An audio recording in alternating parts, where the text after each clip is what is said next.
Friends, இன்னைக்கு என்ன செய்ய போறோம்னா காளான் பிரியாணி. இதுக்கு என்ன நம்ம போட்டிருக்க?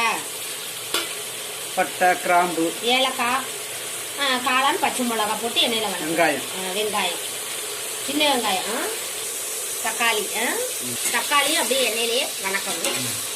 புதினா, கொத்தமல்லி, கருவேப்பிலை, இஞ்சி பூடு பேஸ்ட்டு, ராக்பட் பிரியாணி தூள் ஒன்று அப்படியே ஒரு பாக்கெட்டாகவே போட்டோம்.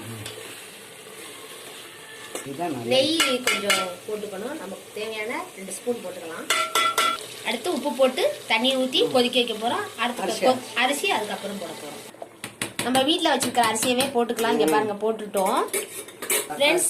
அடுத்து முட்டை கிரேவி பண்ண போகிறோம். எண்ணெய் ஊற்றி இஞ்சி பூடு பேஸ்ட்டு, கருவேப்பிலை, கொத்தமல்லி, இது பச்சை மிளகா போட்டிருக்கோம். தக்காளி, வெங்காயம், முட்டையை ஒவ்வொன்றா போட்டால் முட்டை கிரேவி ரெடி ஆயிடுச்சு. காளான் பிரியாணி, முட்டை கிரேவி,